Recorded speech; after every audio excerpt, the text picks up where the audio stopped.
We're going to get into our border conversation here, our border security, our border insecurity conversation here. Thank you for whoever dinged your glass. I appreciate your civic spirit. We'll give you an award at the next policy orientation. Thanks for joining us. In 1914, the de facto poet laureate of New England, Robert Frost, wrote his famous poem, The Mending Wall. If you don't think you know what the Mending Wall is, I guarantee you do.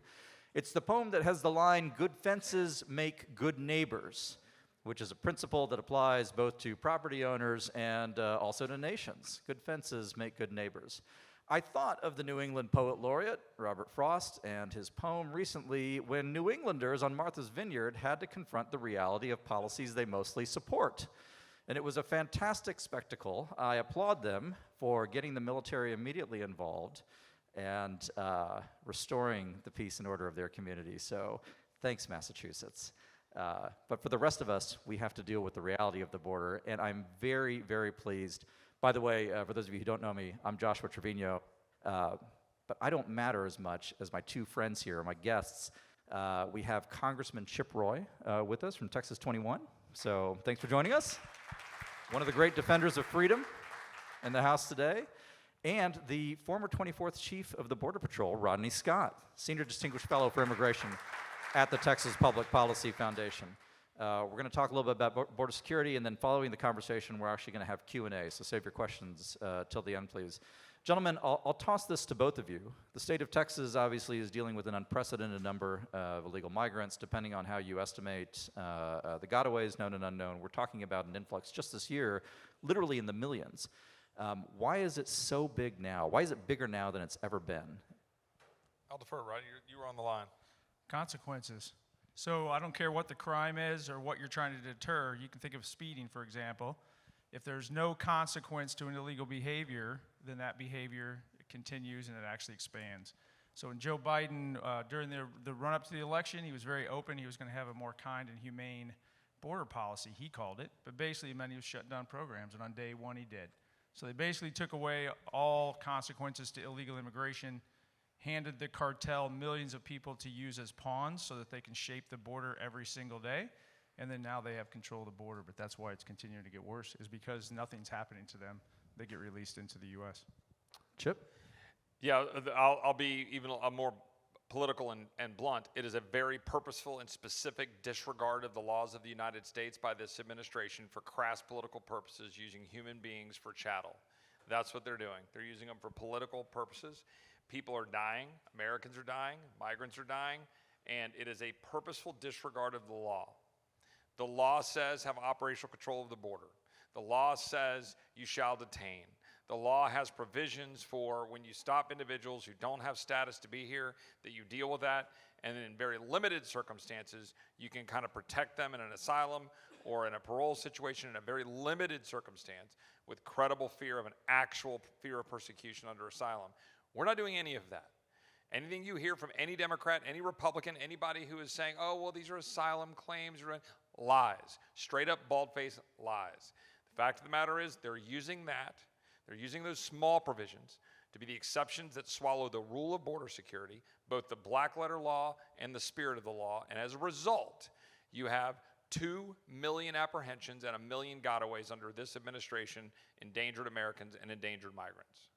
Texas, of course, is caught between two national capitals, neither of which will do their job. Obviously, Mexico City, which is very heavily complicit with cartel and human trafficking operations, but also Washington, D.C., as you say, which is neglecting its duty for political purposes. Talk to me a little bit more about what that purpose is on the D.C. side.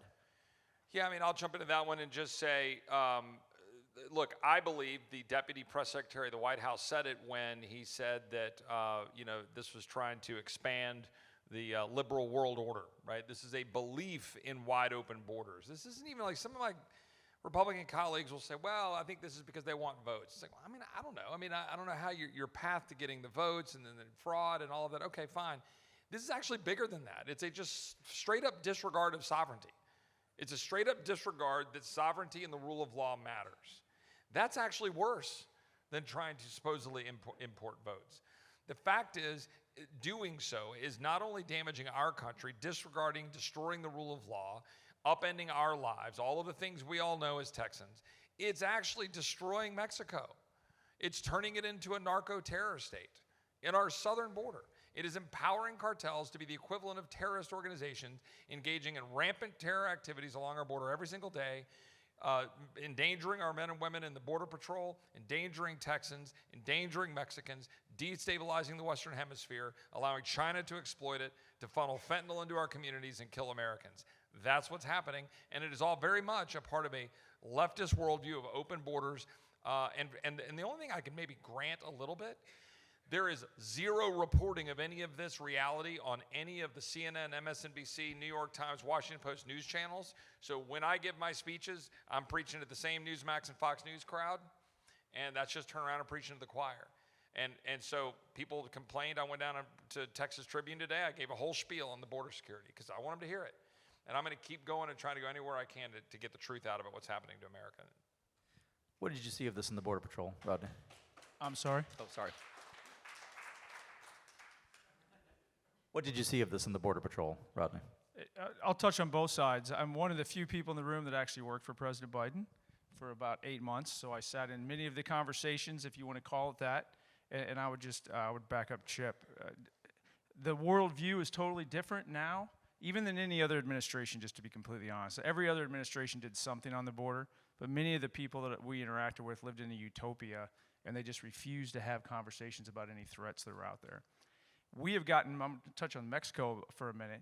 We, over time, have gotten Mexico to step up to the plate and help us time and time again on the border, but you've got to incentivize it. You have to use the other pressure tools, like the governor did with the trucking on the border, or like the Trump administration did with threatening tariffs. They have the cartel in their face every day saying, take this money, look the other way, or we'll kill your family. You've got to counter that somehow. But we proved in the last administration we could, but you have to put pressure on them. Not only do we walk away from border enforcement on this side, we literally walked away from any type of pressure campaign on Mexico, and it is devastating their communities. People probably forget, but if you go back during the Trump administration when the caravans hit San Diego, the Tijuana mayor was walking around with a bright red hat that said, "Make Tijuana great again." Because they saw the devastation of mass migration and what happened back in the 80s and 90s in Southern California. And what happens when you give the cartel control. And the Border Patrol, we'd really established law and order there, and we're expanding that everywhere. And you had people in Mexico that wanted to fight back, but unfortunately, we took away all the pressure. Let's talk a little bit about the nature of the cartels and the cartel threat. Chip, you mentioned Mexico as a narco state, something that we've done some analysis on. One of the topics that's come up in conversation more and more often across the past couple of years is this idea that the cartels qualify as terrorist organizations.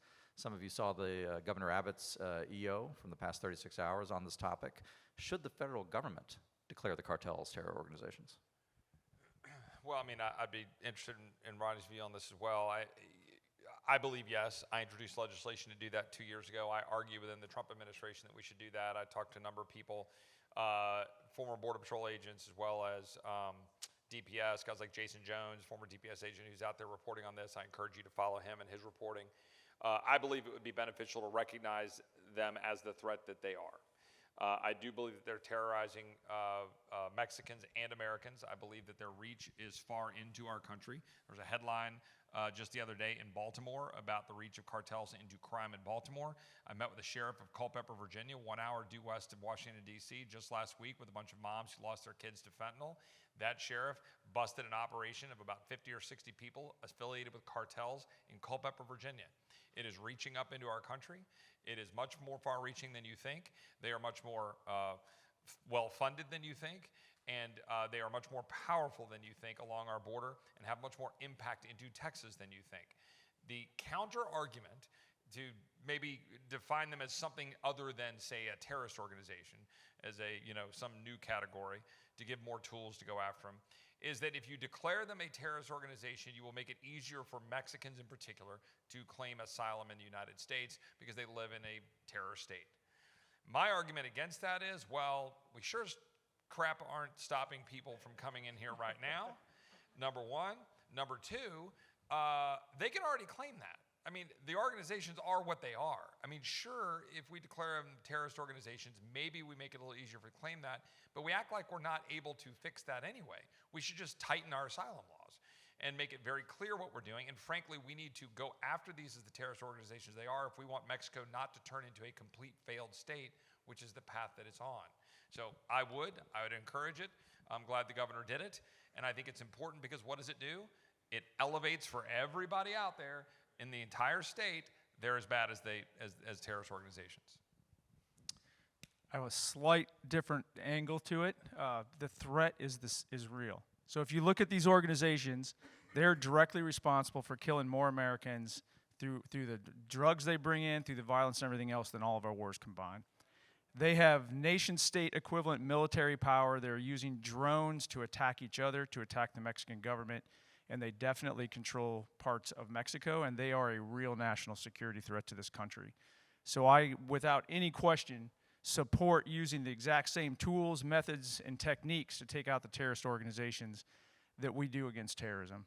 My only catch that I can't quite get over yet is the left changes the definition of words all the time just to meet their needs, whether it be vaccine or something else.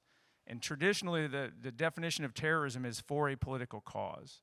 So that's my only catch, is I don't want to get, I still think it's the right solution, meaning the big movements of it, but I'm a little cautious of changing the definition of words just to meet an end state. I probably wouldn't have been if I hadn't been in the Biden administration for 8 months and watched them change the definition of all these words I used forever to include illegal alien. But the tools and the techniques we used against the terrorist organizations and holding people that support or even turn a blind eye to them, we need to do that. And I think we need to do it very, very soon because this is a greater threat to this country. It's right there. I could have you down at the border in a couple of hours and there's like full-on military warfare going on, but we ignore it. I agree with the representative. We definitely need to attack it. I'm going to share a view that I don't agree with, but I'm going to share it because I'm interested in your response to it. So I do not agree with this. Don't quote me on it. I don't think this is true. But there's a very common argument, and it's an argument that deserves respect because it's a legitimate argument. You hear it often from kind of libertarian circles that you have to confine the perceived criminal threat of the cartels. So, for example, you shouldn't designate them as terrorist organizations, specifically because they're fundamentally market operators. They're illegal market operators, but they don't intend actual harm to their market. How do you answer that when you get that? You find it a lot in D.C. I mean, to some degree, Rodney will be able to answer that on the pure threat side of it. I will just add, in slight response to the argument, which I've heard a lot, and it has merit, about how you define terms and that terrorist organizations are politically driven. I would only argue in response to that. First of all, let me just say this: we're arguing about semantics. Call them a squirrel. I don't give a damn. Take them out. That's at the end of the day. That's what I actually think, right? Just but the reason it matters is to elevate the threat. It's to elevate in the body public, in the American people's minds, the threat that exists at the border. You designate them as terrorists, people go, wait, what? And I think that's important because they are acting that way. And I actually think they are acting politically. I think they are, and they do. They threaten political leaders in Mexico. They do it for power. They do that. It's effectively political power. It's not an ideology in the sense of like we would think traditionally with terrorists. But at the end of the day, even though they're criminal elements, it is very much about political power and exercising that power. So I have no problem with that line. And then to this end, a kind of libertarian argument, I think it just totally misunderstands the nature of what's going on. China is moving fentanyl through Mexico to their enrichment, to the empowerment of cartels, to then flood into the United States to kill Americans. They are then moving human beings, literal human beings, who are dying in the process and then putting them into the sex trafficking trade, little girls getting sold. And they're doing that. That is not something you just disregard as like, oh, they're just making some money, moving some frickin' pot. They're not. They're killing us. Yeah. And we should approach it that way. I actually fully agree with that. And it doesn't make sense when you think about it from a business perspective, but they don't think about it that way. Maybe the top guy does, but I'll tell you, the whole middle layer of the cartel does not. They figure they're always going to get more customers. It's just the cost of doing business, and as long as the world, it's not just America anymore, keep breeding, they will always have more customers at some point. They do not care what they do to anyone. Are you going to go farther into fentanyl? No, go ahead. Well, because I just want to make sure everybody in this room understands how bad the fentanyl problem is. And whatever you think it is, it's 10 times worse. I had 4 people die in Hays County recently. We had a UT football star last year, right? Taking, and the governor of Kerry said that a little bit ago about, what's happening with respect to, the people that are dying from fentanyl. It's real, right? 72,000 people last year from fentanyl-related opioid poisonings, okay? It's not overdoses. This isn't just, no, poisonings. These are people who are taking something, they think it's something else, it's laced with fentanyl, and they die. That is literally more than all of the casualties in Vietnam died from fentanyl last year. It is being shipped into your schools, your communities, your loved ones. If you haven't had one yet, you will. They're going to take something like Xanax, they're going to take something like Adderall. I'm not saying that I'm defending all of that, but in our highly drugged up culture, and I don't mean drugged up culture like you're doing lines of cocaine. I mean, you send off a kid to college, and the kid goes and somebody says, I'm losing focus. Here, take some Adderall. I got it from my doctor. No, they didn't. They got it online, and it was cooked up in the backyard of a Mexican cartel, funneled up through China. And then kids, boom, one pill, you're dead. I'm recording PSAs for school districts like the Bernie ISD outside of San Antonio. I'm going around talking. I'm going to hold a forum in my kids' school. I did a podcast for it on my kids' school. It is. We're not talking. Remember in the 80s, we were all freaked out because Len Bias died from doing cocaine? That was 10,000 a year. We're talking about 72,000 dead Americans last year from fentanyl, and it's getting worse. We're stopping pill after pill after pill being funneled into this country. I assume you agree with that, Rodney? I 100% agree, but I think when people talk about the border right now, they'll immediately, especially the left, would take you back to the emotional side of the immigrant or the asylum seeker. But they are systematically every single day being used as tools by the cartel to shape the border, to create huge gaps in border security so they can bring in the fentanyl and the cocaine. You cannot separate it. Either we know who comes into our home and what comes into our home, or we don't. And I think sometimes people go down rabbit trails to try to distract you from that basic foundational principle. One of the things that we talk about a lot at the foundation, and in fact we released a paper on it yesterday, is this idea that the Mexican state and the Mexican cartels are increasingly indistinguishable from one another, which means in the long run that we don't really have a partner south of the border. I encourage you to go look at our research paper on it at texaspolicy.com if you haven't. But here's my question to the both of you. Does the same hold true with the Chinese manufacturers of fentanyl and the Chinese state? What do we know about that? You want to start?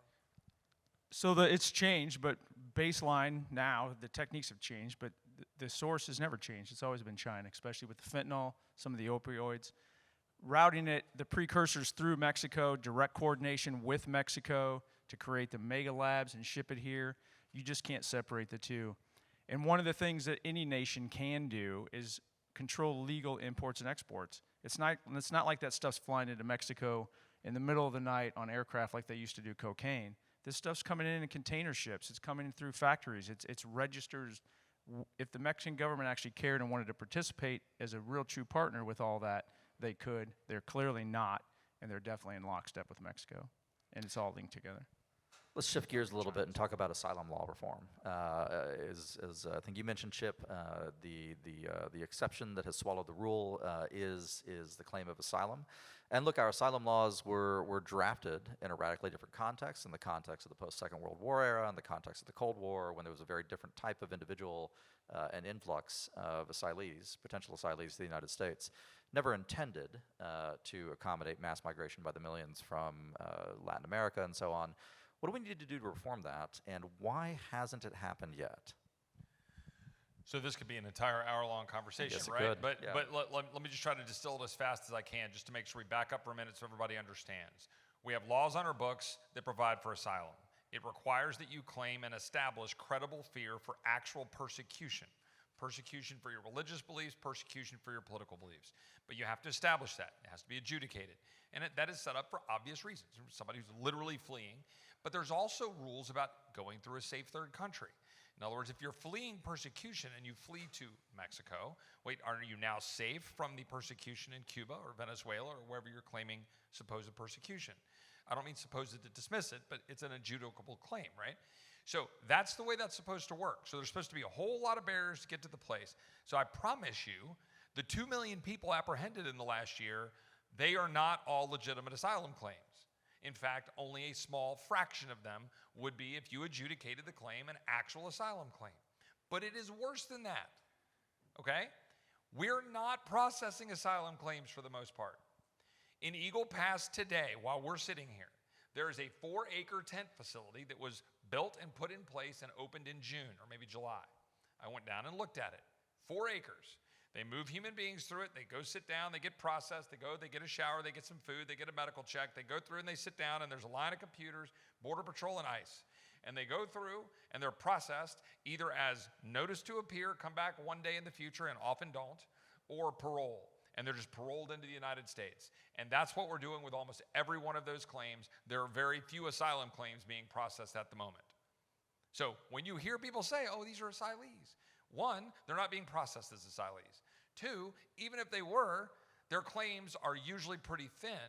And for the handful of people who are supposed to have an asylum claim processed, there's supposed to be an actual process for it, and we're not really doing that. Now, you ask, what do we do about it? Well, you first have to stop the bleeding. This is triage. For me, the stop the bleeding was basically a version of what the Trump administration did, which was the use of Title 42 during the pandemic, which was a blanket turnaway authority because of the pandemic. It's the most powerful tool that we had because of a pandemic. We were able to literally just say, nope, turn away. We need that same power, irrespective of the pandemic, to be in the hands of our Border Patrol agents at the border for literal turnaway, absent if you have a claim and you're being adjudicated, that you be fully detained for the entirety of the adjudication of that claim, either in the United States facilities, such as they exist, or in a agreement with a migrant protection protocol program like we had under President Trump, meaning you do not get released. You cannot fix asylum unless you do that, because you cannot even have a legitimate asylum claim processed if you don't at least stop the flow and stop the deluge at our border. Once you do that, then you fix asylum by just tightening the way we define the credible fear determination and make it very clear how asylum claims can be processed. But frankly, if we were doing it the right way, current law would be okay. We should actually tighten the asylum definitions. I'm sure Rodney probably has some thoughts on that. But if you just enforced our law and turned away, you could solve most of the problems. But right now, they're literally refusing to actually follow the law, and they're just releasing. Rodney? Yes, I'll give you a really short answer. I agree with all of that. The key comes down to their being released today, for whatever the reason is.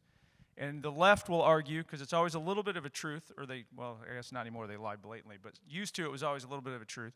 Most of them do show up for their very first appointment, because that's where they get an employer authorization card, and they actually want to be legal. If you remember, for a while, the Border Patrol was releasing people without anything. It was called a notice to report, and they just took bio and sent them north, because it left them in an illegal status, and they had no way to get an employment authorization card. It's the next hearings they don't show up for, and even if they are formally at the end, a judge says, no, this is not an asylum claim, which is about 90% of them, there's no positive handoff. So they're still released back into society. So less than 1% are ever actually deported. But it all starts with I 100% agree, it's just custody in one shape or another. And it's making sure that due process follows the right order. You get heard, you get adjudicated, you have a decision. Right now, it's the opposite. Basically, they get the reward released into the U.S. before a judge ever hears their case. You're never going to be able to get rid of them.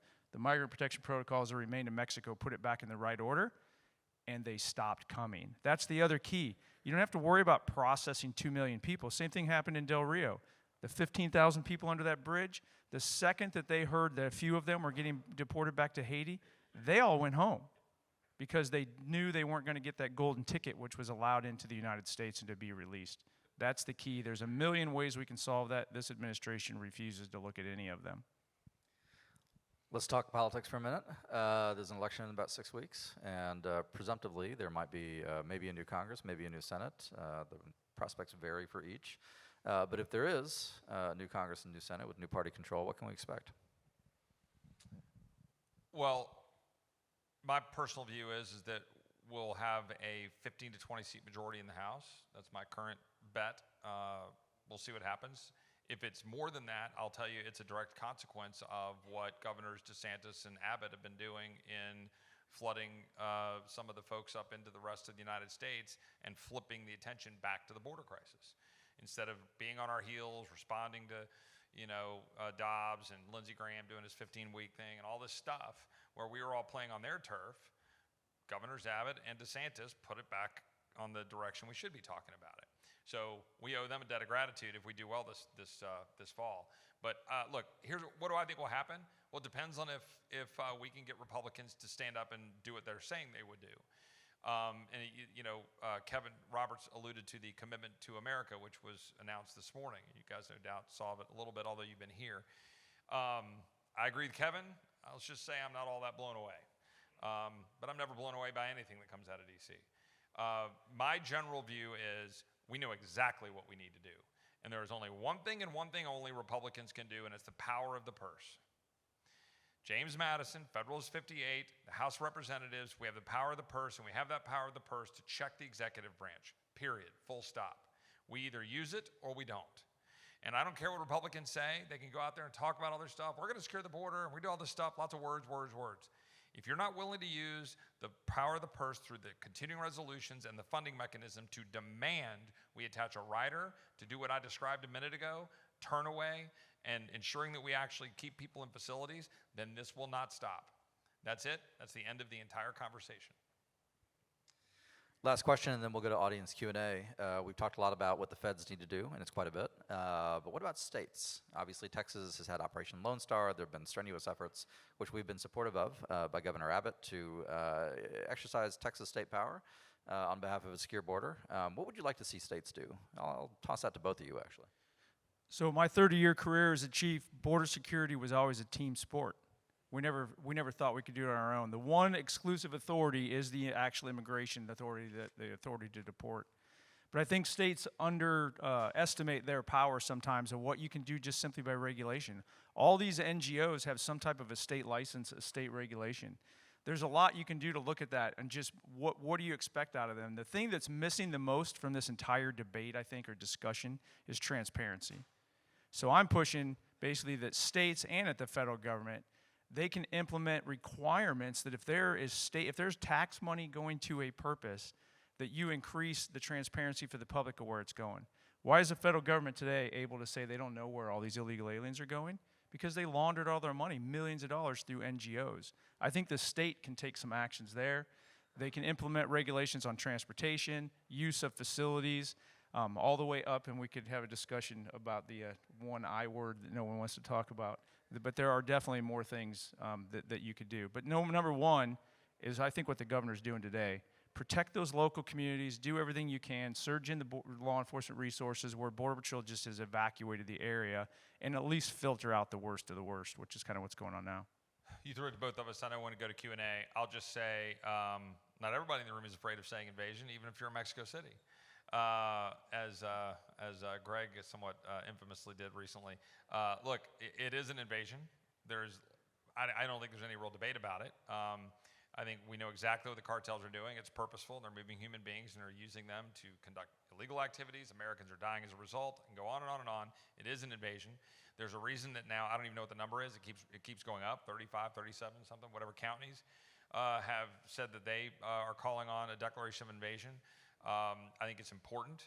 Let me back up one thing and say, and you'll hear every Border Patrol agent, you'll hear former CBP head Mark Morgan, you'll hear Tom Homan, the former director of ICE under President Trump, all extol the virtues of DPS and Governor Abbott and the legislature funding and stepping into the breach to try to help stop the tide and help, frankly, provide resources to South Texans and ranchers who are left holding the bag. Texas shouldn't have to do that. It's a total failure by the feds. It's purposeful, but we're getting up to a whole nother level now, right? I mean, at some point, you have to call it what it is, and it is an invasion, and at some point, Texas has to react to that. And right now, all of my eyes are focused on a non-political 501c3 basis between now and November 8th of supporting the governor. And on November 9th, I'll probably have some things to say about what we ought to be doing on the border, property taxes, schools, crime. There's a lot of things, and this better be a damn good legislative session because Texas isn't as strong as we say it is. It needs to be stronger. Outstanding. All right, we'll go to audience Q&A. Any questions? Bernie, go ahead. There's a mic making its way. Thank you. Thank you. I'm interested, Chip and Rod, in your reaction to this. Why don't we create a new classification we'll call predator rather than terrorist, because it, I think, fits well for the Mexican drug cartels, because they're not necessarily political, but also it fits well from communicating to the American population and the rest of the world what they really are. We can also apply that to the communist regime in Beijing with respect to trade, because they're industrially targeting our enterprises and creating massive unemployment here through predatory practices.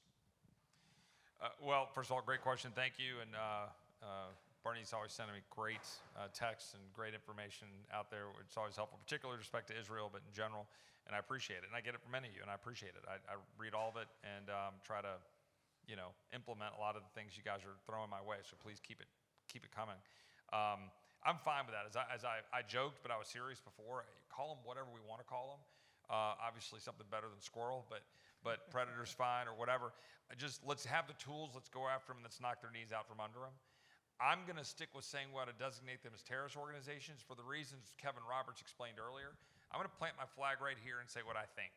And then however the body politic wants to come together to execute what we want to execute, great. We can come up with a compromise and say, let's go do it this way, factor in other ways to frame it.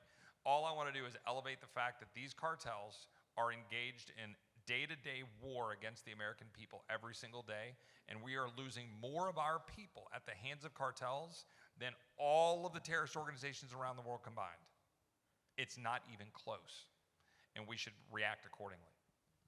I couldn't agree more, and I just raised the definition issue, but however, that's the most important piece. And if you look at how the cartels have transitioned, not all of them, but several of them might actually meet the definition. They did some things during COVID that kind of put them in the political realm, but the bottom line is they are a bigger threat to this nation than things that we went to war for just about 20 years. So I do believe we need to immediately take that action. And one of the most powerful tools we had when the caravans came up, 2019, when I was still out in San Diego as a chief, we started going after visas of government officials and their families because they were empowering that illegal activity. You'd be amazed how fast people turn around when you start taking away their ability to move around the globe. So there are definitely some tools that we're not using that we should be using today. Which eliminates who's really in charge, right? I mean, that's, any other questions? Yeah, go ahead. Oh, hello. Hello. Oh, there you go. Okay. My question is can you hear me? Is for Rodney. Can you educate us on the dangers of fentanyl? I think most of us are under the impression that it's a drug, and if you're not into drugs, you don't have to worry about it, but yet when the police work with it, they have to wear PBEs and suit up. And a woman more recently, there was a Kleenex on her windshield, and she just grabbed it and took it off at the mall, and 3 hours later, she was in the hospital, and it was laced with fentanyl. So can you educate us on that, the dangers?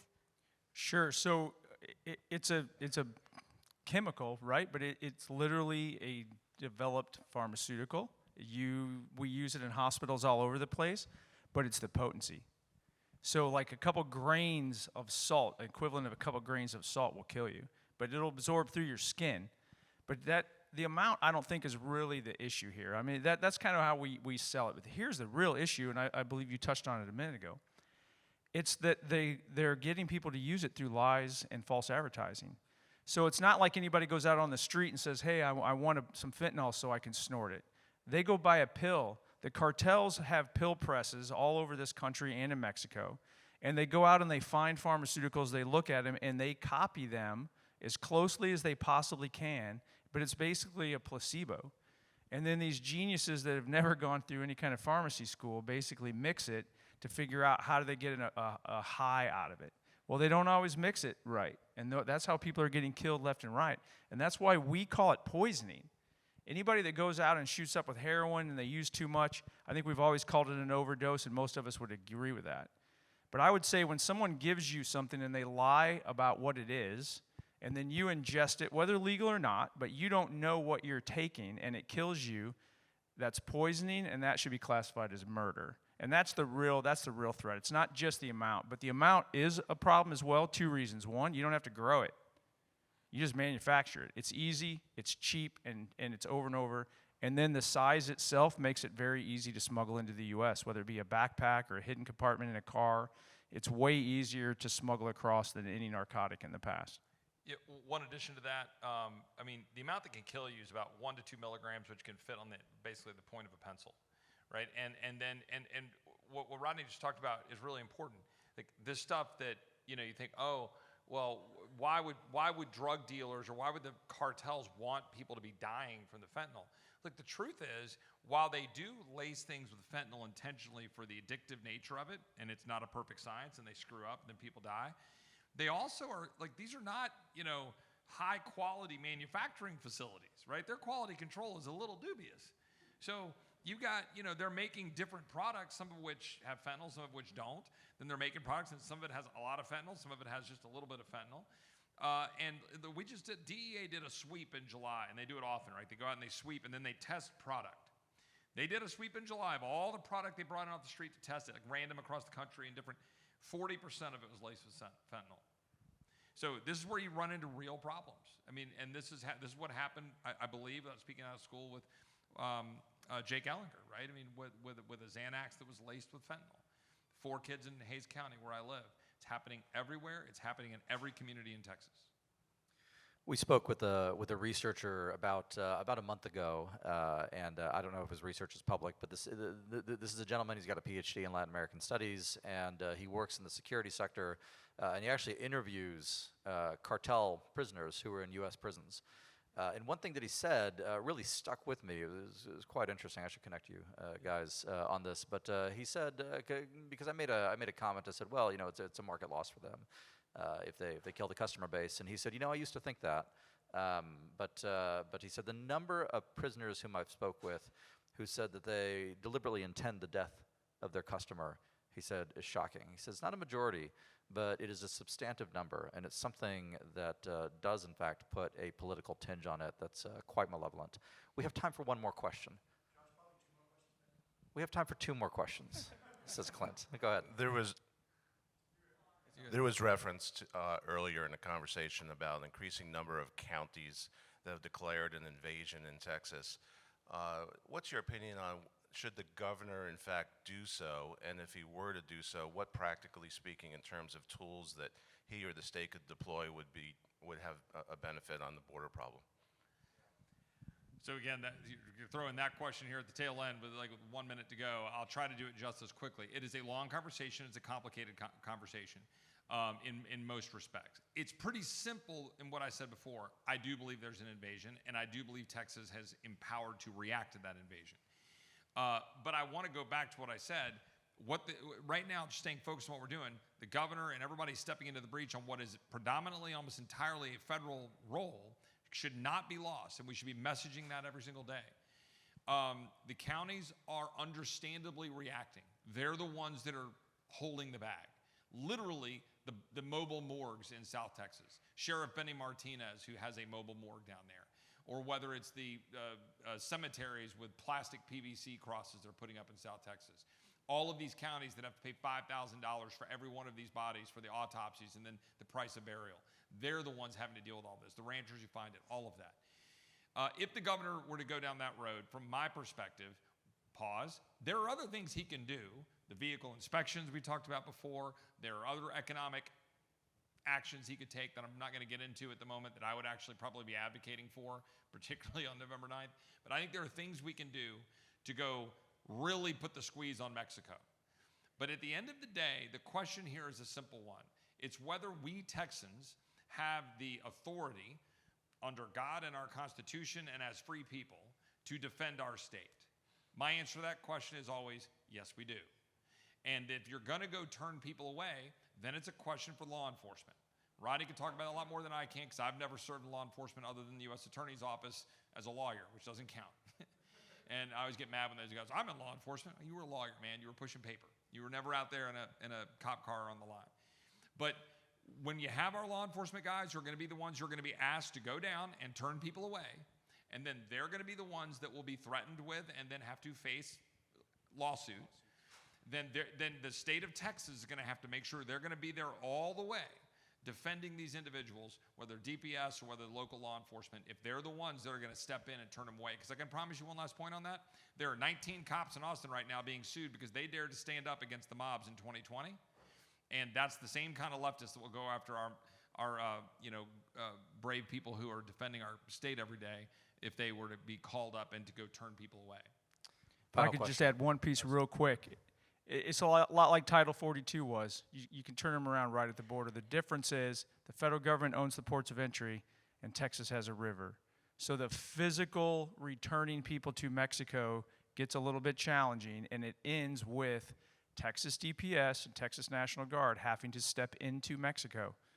So I think people need to understand that. There are definitely some implications here. I actually support it as well, but you got to think it through, and are we willing to go to that next step?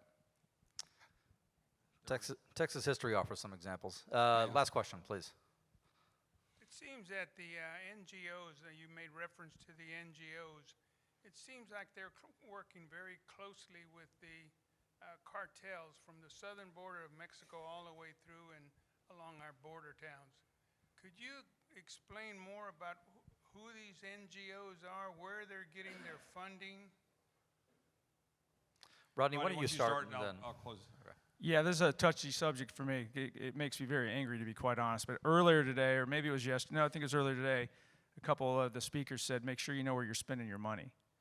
They're smuggling. So this is one of the reasons I kind of started speaking out more even when I was chief out in the field. I started seeing my church, people from my Christian church that got sucked into this social justice thing, and they were going down into Tijuana, and they were teaching people with this little paper, which each finger was a word to remember, how to lie and get past the asylum process because they thought they were doing the right thing. So these NGOs, whether it be, and I won't name any, you guys know who they are, or you can do a little basic research. You need to talk to your friends and neighbors about who is funding them. Right now, they're getting more than ever, millions and millions of dollars from the federal government through DHS grants. That's how they're moving them all around the country. But before that, they were being funded by your neighbors, many of who probably sit next to you at church on a Sunday, and then they go down south thinking they're trying to do the right thing. Some build homes and do all the things I think we should do, trying to help people, but others encourage this illegal immigration to come up here. And basically, it's the equivalent of lying on a credit application, I think. They're basically teaching them how to do that so they can get past the first stage of the asylum process and get released into the U.S. full well knowing that they don't meet the criteria. But it's Catholic charities, it's Jewish charities, it's the Methodist Church. I grew up Nazarene. There's a whole social justice movement in the Nazarene Church. It's everywhere, and it's getting worse. And I agree with the pastor earlier today. It's really a fight of light and darkness. It's truth or it's blatant lies, and that's the foundation of what we're dealing with today. Yeah, it's hard for me to add too much to that, and I couldn't agree more. That's what we're dealing with every single day. And just to put a finer point on it, they're literally, when I'm described before the process of going through and you get paroled or NTA, where are they going next? To the NGOs. That's literally where they're going next. And it's their process. They get here they are. They go to the NGOs. They get picked up on a bus. They get taken to San Antonio. They get taken wherever they're going, being distributed throughout the country. The exact same thing, by the way, the Governor Abbott and Governor DeSantis are doing. They're just doing it every day. El Paso, the leadership of El Paso, they just started distributing people this last week because they're overwhelmed. So they're all doing it when they want to point the finger at DeSantis and Abbott. But let's just be clear, it's not just the NGOs that we're talking about with these Christian charities, which is exactly as Rodney just described. It's your taxpayer dollars going to the United Nations and going to international organizations which are actually printing up programs and brochures and helping to fund these NGOs and running these folks up, not now just from the Northern Triangle where it was 2 years ago, but from all over the world, 151 countries. 88 people have been stopped at the border that are known connection to terrorist countries or organizations. These entities that your taxpayer dollars are funding are going to help that. And that's the thing I'll close on. We should stop funding the things we campaign against. That you want to tell every Republican you know, stop funding the garbage you keep campaigning against. You want freedom? Stop funding tyranny. Yeah.